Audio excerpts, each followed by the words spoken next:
आहार व्यवहार। गुरु नानक देव जी फरमाते हैं, सुच होवै तां सच पाइए। धरती पर खेती करके उससे पूरा फायदा उठाना हो तो उसमें से कुछ निकालना आवश्यक होता है और उसमें कुछ डालना भी। यही बात मनुष्य जीवन की है। नाम रूपी बीज का फल पाने के लिए काम, क्रोध, लोभ, मोह और अहंकार का विनाश आवश्यक है। इसके लिए अगर मन के खेत की गोड़ाई की जाती है तो उसमें शील, क्षमा, संतोष, विवेक और धैर्य की खाद भी डाली जाती है। सच बोलने, निंदा ना करने, दया भाव रखने, किसी के मन को ठेस ना पहुंचाने, घृणा, ईर्ष्या से मुक्त रहकर सबका भला सोचने का व्यवहार अभ्यासी के लिए वैसा ही है जैसा किसी रोगी के उपचार के लिए दवाई खाने के साथ साथ पथ्य कुपथ्य की ओर से सचेत रहना। इस संबंध में आहार और व्यवहार का थोड़ा विस्तार से वर्णन करना आवश्यक है। नेक कमाई। हमारे देश में बहुत से साधु फकीर देखने को मिलते हैं। उनके सैकड़ों हजारों फिरके हैं और उन फिरकों की कितनी ही शाखाएं। अपनी अलग पहचान के लिए वे विशेष प्रकार के नाम रखते हैं, अलग तरह के वस्त्र पहनते हैं, रहन सहन, पूजा, साधना आदि के अलग अलग ढंग अपनाते हैं। तो भी एक बात लगभग उन सब में समान है। वे समझते हैं कि हम परमेश्वर की सेवा और भक्ति करते हैं, इसलिए हमारी सेवा करना, भक्ति करना सभी गृहस्थों का कर्तव्य है। गृहस्थियों को भी यह जिम्मेदारी निभाने में कोई आपत्ति या ऐतराज नहीं होता। वे इन साधुओं, फकीरों को पूरी श्रद्धा से हलवा, खीर, पूरी, फल आदि अच्छे भोजन खिलाते हैं। लोई, गुदड़ी, चादर आदि भेंट करते हैं। उनकी सवारी आदि जैसी अनेक आवश्यकताएं पूरी करते हैं। साधु या फकीर और उनके सेवक दोनों ही सोचते हैं कि हम अपने व्यवहार से प्रभु को प्रसन्न कर रहे हैं। यह सोचना कितना सही है, राम जाने, पर इसको सही स्वीकार करना इतना आसान नहीं। गुरु अंगद देव जी आशा की वार में कहते हैं, सेव कीती संतोखी, जिन्हीं सच्चो सच त्याया, ओन्हीं मंदे पैर न रख्यो, कर सुकृत धर्म कमाया। सत्पुरुष की सच्ची आराधना करने वाले जिज्ञासु केवल बुराई से बचकर ही नहीं चलते, बल्कि नेक कमाई करके धर्म भी कमाते हैं। दूसरों की कमाई या बुरी कमाई से बना भोजन खाकर या कपड़े पहनकर ना तो शुद्ध विचार उत्पन्न होते हैं, ना उत्तम आचार बनता है, ना ही नेक भाव पैदा हो सकते हैं। परमार्थ के पथिक के लिए पहली शर्त ही यह है कि वह अपनी आजीविका खुद कमाए, वह भी छल, धोखे, फरेब से नहीं, बल्कि नेकी और हक हलाल की कमाई से। इतना ही काफी नहीं, वह जो कमाए उस सब का खुद ही प्रयोग ना करे, उसे जरूरतमंदों के साथ बांटकर खाए या इस्तेमाल करे। काल खाए किछ हत्थों दे, नानक राह पछाणे से। अपने माता पिता, पति पत्नी, बाल बच्चों के प्रति हमारी कई प्रकार की जिम्मेदारियां होती हैं, पर उनको निभाने के लिए चोरी, ठगी, रिश्वत, बेईमानी जैसे साधन अपनाना उचित नहीं। जो लोग हम पर निर्भर हैं, उनकी देखभाल अवश्य करें, उनके प्रति सच्चे हृदय और लगन के साथ प्रेम पूर्ण व्यवहार करें, पर यह अवश्य याद रखें कि कोई पाप चाहे किसी के लिए भी किसी भी कारण से किया गया हो, उसका दंड हमें स्वयं भोगना पड़ता है। बहो पर पंच कर पर धन लियावै, सुतदारा पे आन लुटावै, मन मेरे भूले कपट न कीजै, अंत निबेरा तेरे जी पह लीजै। जिस समय कर्मों का हिसाब किताब होता है, उस समय कोई सगा संबंधी पास खड़ा नहीं होता, ना ही हेरा फेरी से जोड़ा गया धन आगे पहुंचकर सहायक होता है। संग न कोई पया बेबा, माल जोबन तन छोड़ वंजेसा, करण करीम न जातो करता, तिल पीड़े ज्यों कहानियां। हिंदुओं के लिए गाय का और मुसलमानों के लिए सूअर का मांस खाना अति घिनौने अपराधों में से एक माना जाता है। पहली पातशाही श्री गुरु नानक देव जी पराया हक हड़पने को उतना ही बड़ा अपराध कहकर धिक्कारते हैं। ऐसा अपराध करने वाले को कोई गुरु या पीर शरण नहीं देता। हक पराया नानका, उस सूअर उस गाय, गुरपीर हामा तां परे, जा मुर्दार न खाए। परमात्मा की चक्कियां बहुत बारीक पीसती हैं और दाने दाने का हिसाब भी रखती हैं, चाहे वे घूमती धीरे हों। गुरु नानक साहिब के मुताबिक अगर कोई बना फिरता हो गुरु या पीर और पेट भरता हो मांग कर, तो उसके आगे कभी सिर नहीं झुकाना चाहिए। वह किसी भी प्रकार के आदर का अधिकारी नहीं। गुर पीर सदाए मंगण जाए, ताके मूल न लगिए पाए। संत महात्माओं की स्पष्ट शिक्षा है कि नेक कमाई करो और अपनी कमाई को खुद ही ना भोगो, बल्कि जरूरतमंदों के साथ बांटो। धर्म कार्यों में भी उसका कुछ अंश लगाओ। इस मार्ग में जिज्ञासुओं और अभ्यासियों की तो बात ही क्या है। पीरों फकीरों तक के लिए पराई कमाई पर जीना मना है। उच्च कोटि के संत सतगुरु दूसरों को शिक्षा देकर ही संतुष्ट नहीं होते। वे अपने दिखाए हुए आदर्शों पर खुद अमल करके ज्योति स्तंभ बनकर दिखाते हैं। गुरु नानक साहिब वृद्धा अवस्था में पहुंचने तक अपने हाथों से खेती करते रहे। इतिहास गवाह है, जब भाई लहना जी आपको खोजते हुए आपके खेत में पहुंचे, उस समय आप अपने धान की फसल में से घास बीन रहे थे। कबीर साहिब ने ताना बुनकर कमाई अपनी रूखी सूखी को अमृत समझकर खाया। रविदास जी ने अपनी जीविका के लिए सारी उम्र जूतियां बनाई। नामदेव जी ने छीपे का काम करके गुजारा किया। इस प्रकार के उदाहरणों की कोई कमी नहीं। सेठ साहूकार ही नहीं, राजा महाराजा तक इन महात्माओं के चरणों पर जागीरें, धन दौलत न्यौछावर करना चाहते थे, पर इन्होंने उस ओर देखा तक नहीं। जो लोग खुद काम नहीं करते और दूसरों की पकी पकाई खाकर डकार भरते हैं, उनको समय आने पर एक एक पराये ग्रास का हिसाब देना पड़ता है। गुरु अमरदास जी ने इस प्रकार का आसान रास्ता अपनाने वालों को ही ध्यान में रखकर कहा है, जोगी होवा जग पवा, कर कर बिख्या ले, दरगे लेखा मंगिए, किस किस उत्तर दे। कि अगर मैं योगियों की भांति स्थान स्थान पर भटकता रहूं और गृहस्थियों के दान पर गुजारा करूं, तो मेरे दरगाह पहुंचने पर वे सभी भिक्षा देने वाले दानी लेनदार बनकर क्यों ना खड़े होंगे। किस किस का कर्ज चुकाऊंगा मैं उस समय। उचित आहार। हमारे पूर्वजों का ध्यान शरीर से कहीं अधिक आत्मा की ओर रहा है, इसलिए उन्होंने खाने पीने के पदार्थों का विभाजन प्रोटीन, कार्बोहाइड्रेट, चिकनाई आदि की दृष्टि से नहीं किया, बल्कि उनके आचार विचार पर पड़ने वाले प्रभाव को सामने रखकर किया है। उन्होंने फल, सब्जी, दूध, दही, चावल जैसी चीजों को सात्विक या सतोगुणी भोजन का नाम दिया है, क्योंकि उनके सेवन से मन शांत और प्रसन्न रहता है और नेक तथा शुभ काम करने की प्रेरणा मिलती है। इसके विपरीत मांस, मछली, शराब जैसी चीजें तन और मन में गलत प्रकार की उत्तेजना पैदा करती हैं, क्रोधी और अहंकारी बनाती हैं तथा हिंसा, अत्याचार, अन्याय के रास्ते पर डालने का प्रभाव रखती हैं। इसलिए तामसिक भोजन मानी जाती हैं।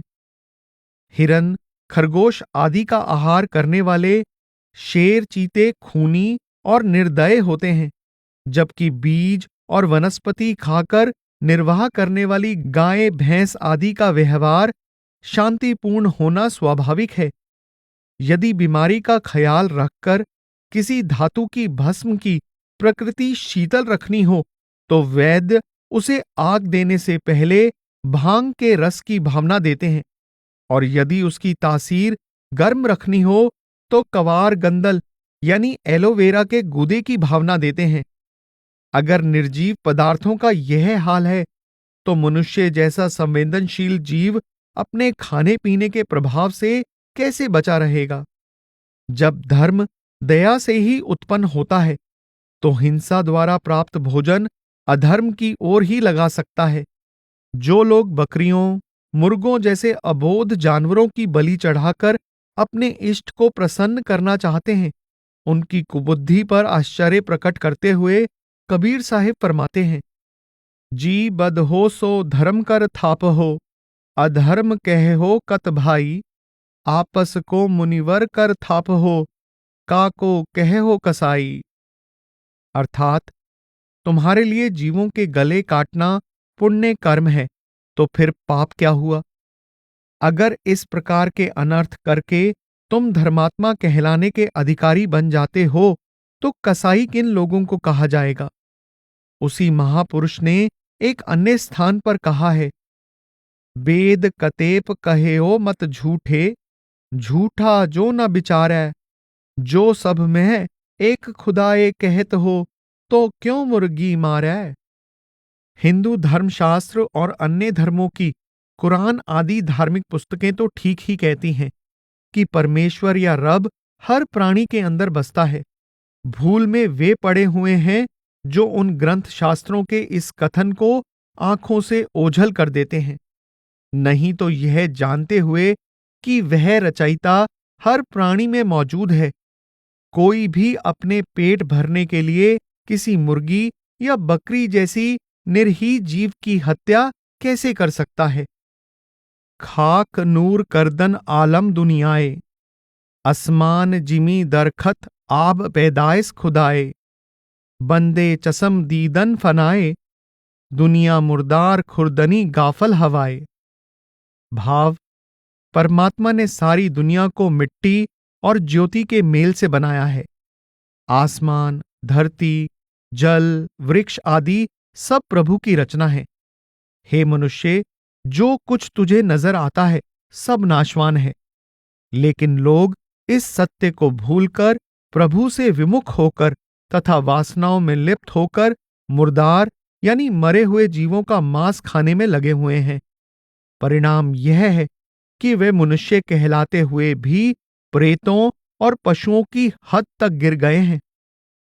गैबान हैवान हराम कुस्तनी, मुर्दार बखोराए।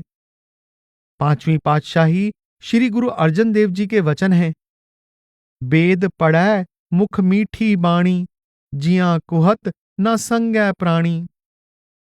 जो लोग वेदों जैसे धर्म ग्रंथ पढ़ते रहते हैं और वह भी बड़ी मधुर आवाज में, जिससे पता चलता है कि उनके हृदय में इन पुस्तकों के लिए बड़ी श्रद्धा और प्यार है, वही लोग जीवों के गले पर छुरी चलाते जरा भी नहीं हिचकिचाते।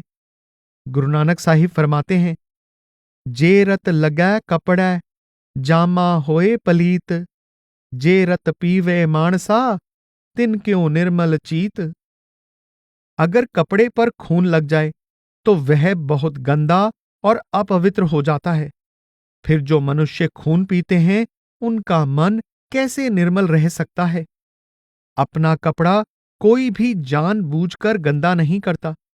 विचार के योग्य बात है कि जो लोग मांस की बोटियां चबा चबा कर निगलते जाते हैं, वे क्या प्रभु के बख्शे जामे को गंदा नहीं कर रहे हैं। मगरमच्छ कितना बलवान जानवर होता है, वह मांस के एक ग्रास के लोभ में मछुए के जाल में फंस जाता है और फिर उसके लिए पछताने के सिवाय कोई चारा नहीं रहता। मागर मछ फहाइए, कुंडी जाल वताए, दुर्मत फाता फाहिए, फिर पछुताए। कोई शेर बकरी को पकड़कर खाने लगा, तो वह खिलखिलाकर हंस पड़ी। जब उसने हैरान होकर इस हंसी का कारण पूछा तो बकरी ने जवाब दिया, अक धतूरा खादया, कुहकू खल उखल विणसी, मांस खान गल वड कै, हाल तिनाड़ा कौन होवसी। अगर घास फूस खाने वाले की खाल उधेड़ी जाती है तो प्राणियों की हत्या करके खाने वालों पर क्या बीतेगी। पहली पातशाही श्री गुरु नानक देव जी ने जपजी की 18वीं पौड़ी में बड़े बड़े पापियों का ही वर्णन किया है और उनमें गर्दन काटकर औरों की जान लेने वाले भी स्पष्ट रूप से शामिल हैं। असंख्य गलवड हत्या कमाहे। मांस मछली आदि खाने वालों के साथ क्या बीतती है, कबीर साहिब से सुनिए। कबीर भांग माछली सुरापान, जो जो प्राणी खाहें, तीरथ बरत नेम किए, ते सभे रसातल जाहें। उन्होंने जो जो भी पुण्य कर्म अपने जीवन में किए हैं वे सभी व्यर्थ चले जाते हैं। जब बाकी पाप ही पाप रह जाएंगे तो नरकों के अलावा उनको और कौन सा स्थान मिलेगा। इसके अतिरिक्त जैसा बो वैसा काटो का कानून लागू होगा और जिन जिन जीवों के गले काटकर या कटवाकर उन्होंने मुंह का स्वाद लिया होगा उन्हें अपनी गर्दन उनकी तलवार के नीचे रखनी होगी। क्या इससे अच्छा यह नहीं कि मनुष्य परमात्मा को अच्छी लगने वाली अमृतमय साग सब्जियां खाकर खुश रहे। कबीर खूब खाना खीचरी, जामै अमृत लोन, हेरा रोटी कारने, गला कटावे कौन। हम पहले कबीर साहिब की वाणी पर विचार कर चुके हैं कि मांस मछली का उपयोग शुभ कर्मों की संपूर्ण कमाई पर पानी फेर देता है। इस दृष्टि से शराब जैसे नशीले पदार्थ भी कम हानिकारक नहीं हैं। आपने जहां मांस आहार के लिए मछली शब्द का प्रयोग किया है वहां नशीले पदार्थों की निंदा करते हुए सुरा को भी मांस के बराबर ही रखा है। स्पष्ट है कि अगर हम नशे से परहेज नहीं करेंगे तो अपने पुण्य कर्मों के लेखे पर लकीर फेरकर आध्यात्मिक दृष्टि से दिवालिया हो जाएंगे। शराब पीने का क्या परिणाम होता है, गुरु अमरदास जी संक्षेप में बयान करते हैं। जित पीते मत दूर होए, बरल पवै विच आए, आपना पराया ना पछाणई, खसमो तक्के खाए। जित पीतै खसम विसरै, दरगह मिलै सजाए, झूठा मद मूल ना पीचई, जे का पार वसाए। सबसे पहली बात यह है कि शराब पीने वाले व्यक्ति की बुद्धि मारी जाती है और उसे अच्छे बुरे की पहचान नहीं रहती। यही कारण है कि हम हर रोज पढ़ते और सुनते हैं कि शराब पीकर एक अपराधी ने अपने मित्र की ही हत्या कर दी, दूसरे ने अपने नौजवान बेटे की जान ले ली। जिम्मेदार कर्मचारी शराब में धुत होकर देश के महत्वपूर्ण भेद शत्रुओं तक पहुंचा देते हैं, अपने अफसरों को गोली मार देते हैं या उनसे दुर्व्यवहार करके अपने रोजगार से हाथ धो लेते हैं।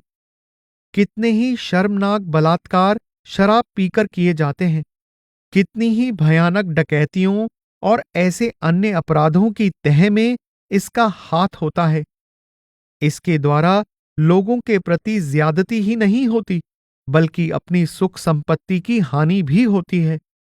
शराब अपने आप में तो बुरी है ही, यह अहंकार जैसी और भी कई बुराइयों को जन्म देती है।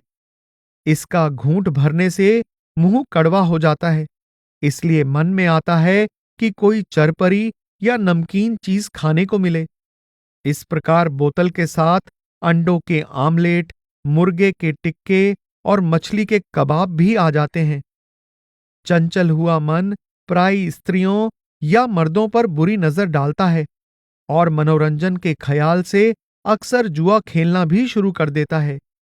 इस एक बुराई में फंसा जीव अन्य कई बुराइयों से भी बचा नहीं रह सकता।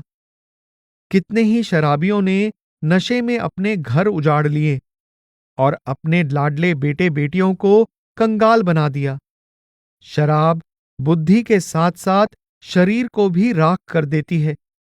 इससे मस्तिष्क के तंतु मर जाते हैं, रक्तचाप या ब्लड प्रेशर बिगड़ जाता है, हृदय के कार्य में गड़बड़ हो जाती है, अंतड़ियां सूज जाती हैं, जिगर छलनी हो जाता है और अच्छे अच्छे बलशाली नौजवान इसकी बलि चढ़कर असामयिक मृत्यु के शिकार हो जाते हैं। इसी तबाही को देखकर सरकार करोड़ों रुपए एक्साइज के तौर पर वसूल करते हुए भी शराब की हर एक बोतल पर उसके स्वास्थ्य के लिए हानिकारक होने के संबंध में चेतावनी अंकित करने के लिए मजबूर हो गई है। शराब के इन दोषों में शामिल होने वाला एक महादोष और भी है, परमेश्वर की ओर से विमुख कर देना। जो चीज हमारे मन को कितने ही भांति भांति के विनाशकारी रसों की ओर मोड़ने में समर्थ हो, वह परमात्मा की याद आने के लिए क्यों कोई गुंजाइश छोड़ेगी।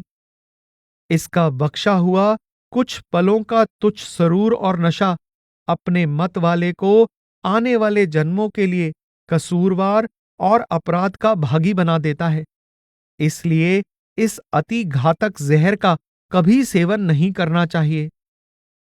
झूठा मत मूल न पीचई, जे का पार वसाए का भाव है कि भूलकर भी कभी मदिरा ना पियो।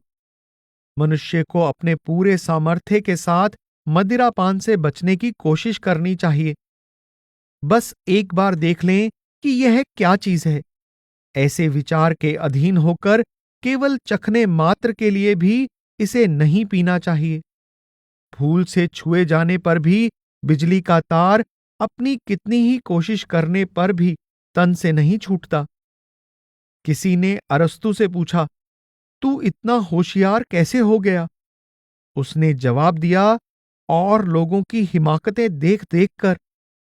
संत महात्माओं का ऊपर दिया गया हुक्म सुनकर उसको सिर माथे स्वीकार करना चाहिए। यहां किसी दुविधा के लिए जरा सा भी स्थान नहीं है।